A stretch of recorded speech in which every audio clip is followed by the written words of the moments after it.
Bismillahirrahmanirrahim. Assalamualaikum warahmatullahi wabarakatuh. Selamat pagi Bapak Ibu Guru hebat. Perkenalkan, saya Mutia Ramadan Tinur sebagai Fasilitator Daerah Kabupaten Subang dari 7 jurus BK Hebat. Saya berasal dari SMP IT Ashifa Boarding School.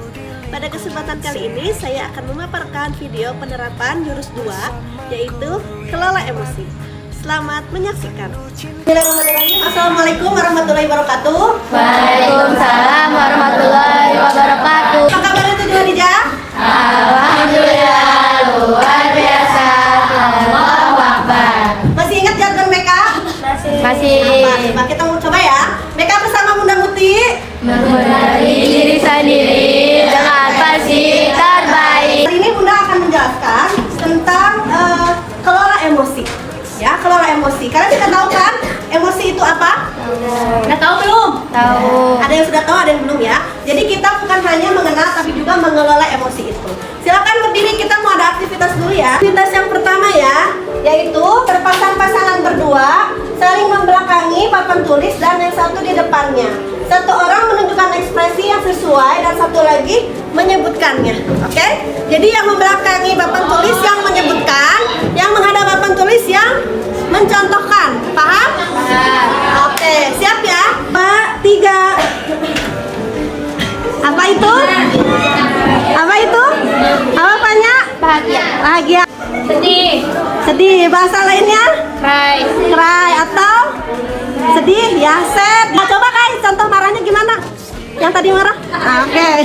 Apakah sudah bisa mengelola emosi dengan baik? Loh. Apakah ada yang suka marahnya meledak-ledak? Temen aku. Oke, jadi kita nonton dulu videonya ya tentang mengenali emosi dan cara mengontrolnya ya. Sebagai mahasiswa baru, Budi masih menikmati suasana. Siapa yang mau menanggapi dulu video tadi? Dari video tadi apa yang bisa kalian tangkap? Berbagai peristiwa tadi membuat kita menimbulkan emosi ya. Kalian biasanya gimana? Kalau marah itu kalau kejadian apa? Kalau ada yang kosong. PDP-nya habis ya? PDP-nya hilang. PDP-nya hilang. Nah, oke. Lebih seringnya jadi termometer apa stabilizer? Termometer. Jadi terpengaruh ya sama suhu luar gitu ya? Kalau stabilizer berarti gimana? Mau di luar misalnya ada temen yang lagi tantrum, ada PDP-nya habis, kalian tetap tetap adem kayak gitu ya. Otak kita ya, ada namanya otak reptil, otak limbik dan neokortex. Ini yang memegang kendali kita atau yang mengendalikan pikiran yang sehingga menjadi perilaku kita ya. Oke semua, tangannya gini ya. Nah tangannya gini, yang jempolnya di dalam gini tahan. Oke, ini mirip kan sama ini ya. Tuh lihat. Ini adalah namanya pawang atau yang mengendalikan otak kita, ya.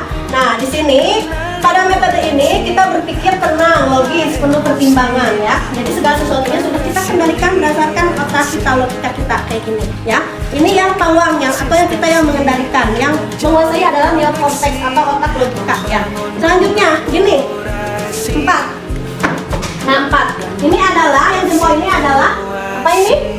Ini adalah limbik ya, limbik atau bunglon yang mengambil alih kendali atau perasaan.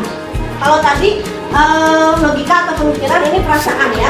Nah, jadi si perasaan ini masih mengendalikan tapi kecil. Yang banyak mengendalikan adalah logikanya 4, sedangkan perasaannya 1. Masih bisa dikontrol gitu ya, masih masuk logika. Nah, ini otak limbik ya yang bunglon. Nah, selanjutnya kalau gini berarti si reptilnya atau otak dinosaurusnya sudah keluar. Reaksinya yang tadi contohnya kayak tonjok aja buan misalnya kayak gitu ya.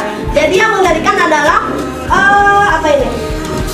Dinosaurus ya, reptilian brain, yaitu modelnya hanya tempur atau menyerang atau kabur. Lagi ya.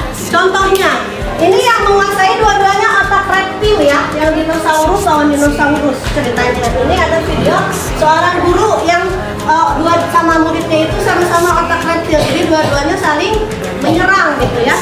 Anggap ini kakaknya ya, kakaknya bilang adiknya tahan nafas, breathe, lepas.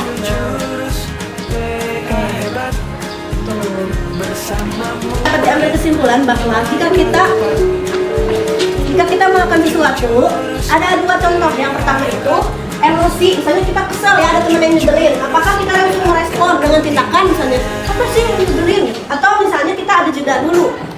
Misalnya dia nyebelin terus kita jedanya tuh dengan dengan apa? Kalau tadi contohnya dengan bernapas dulu, atau dengan misalnya pergi dulu, ya, atau dengan misalnya istighfar dulu, astagfirullah dia nyebelin banget, lalu misalnya merespon. Siapa sih kamu bisa nggak ngomongnya jangan gitu? Ini adalah hal-hal yang bisa kalian lakukan kalau misalnya sedang emosi, terutama emosi yang negatif, ya. Terus kan iMessage, jadi kayak ngirim surat gitu kepada temannya. Kenapa tadi kamu merasa nggak nyaman dengan dia? Gitu. Misalnya ada yang ngatain gendut misalnya, langsung ditulis aku nggak nyaman kamu ngatain aku gendut, kenapa? Misalnya tulis. Ya nanti kita akan contohnya ya. Kemudian tell them to stop, berhenti dulu. Terus yang selanjutnya menghitung 1 sampai 10 dan 1, 2, 3, 4, 5, 6, 7, 8, 9, 10. Stop, jangan marah-marah. Hitung dulu. 1, 2, 3, 4, 5, 6, 7, 8, 9, 10. Ini, yeay. Oke teman-teman. Terima kasih. Tuh, mana jatuh?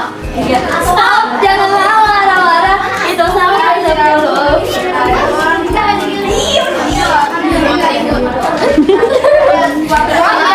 Rumus iMessage ini adalah, jadi kalian merasakan apa? Tulis ya, misalnya ini biasanya bisa dilakukan ketika sudah mulai reda, sehingga mungkin kalau lagi nangis mah menulis ya, kalau lagi sedih biasanya boro-boro menulis kan, pasti nangis dulu. Misalnya kalau udah reda, udah lebih tenang, bisa dicoba. Misalnya, saya merasa saya merasa sedih saat kamu tadi bilang aku gendut. Saya berharap kamu kalau mau ngomong kayak gitu jangan di depan orang banyak karena bikin aku malu. Seperti itu ya. Jadi tulis saya merasa saat kamu perilaku yang bikin kamu gak nyamannya apa. Terus harapannya gimana biar kamu lebih nyaman lagi. Ya. 3. Apa sih kamu? Aku ngerasa kalau aku kesel sama kamu karena kamu bawa kaca aku tanpa izin. Harusnya kamu izin dulu. Terus aku kesel sama kalian gara-gara kalian bisik-bisik dari tadi.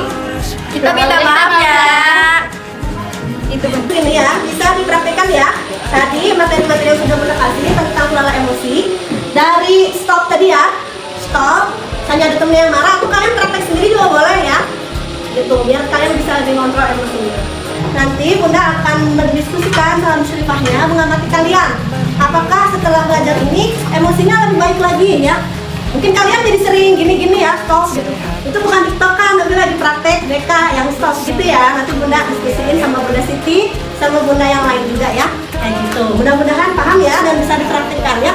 Setiap emosi yang kita alami menandakan kita manusia biasa. Tapi bagaimana cara kita mengelolanya menunjukkan kualitas kita sebagai manusia. Gitu ya. Ada yang di sini nggak pernah marah sama sekali, ada? Dia mau senyum aja gitu ya. Dimarahin senyum, diledekin senyum. Ada yang kayak gitu? Kayaknya nggak ada ya, karena semua manusia pasti punya emosi ya. Sebaliknya, ada yang dia marah-marah terus nggak pernah senyum, ada? Ada nggak? Kayaknya nggak ada ya, minimal pas dia lagi sendiri nggak mungkin marah-marah dong, sendiri mah ya mungkin diam kayak gitu. Jadi semua emosi itu valid ya atau benar. Bagaimana kita mengolahnya itu yang menunjukkan kualitas kita sebagai manusia. Terima kasih semuanya. Ada yang mau ditanyakan sebelum ditutup? Udah ada, oke. Silakan, udah tutup ya. Assalamualaikum warahmatullahi wabarakatuh. Terima kasih semuanya. Warahmatullahi wabarakatuh. Permen ya, seperti biasa. Setelah BK insya Allah Bunda bawain sesuatu buat kalian. Ini sebagai reward karena kalian sudah mengikuti aktivitas tadi. Apa aja tadi aktivitas yang pertama? Menebak emosi ya. Yang kedua apa? Stop ya. Terima kasih semuanya. Boleh nanti aku satu-satu ya setelah berdoa sebelum pulang. Nah, itu tadi adalah video praktik dari OJL Jurus 2 yaitu kelola emosi. Terima kasih kepada Bapak Ibu guru hebat yang telah menyaksikan video saya. Silahkan bagi yang ingin berdiskusi atau memberikan komentar boleh dituliskan di kolom komentar. Sekali lagi saya ucapkan terima kasih dan mohon maaf apabila ada kesalahan. Assalamualaikum warahmatullahi wabarakatuh.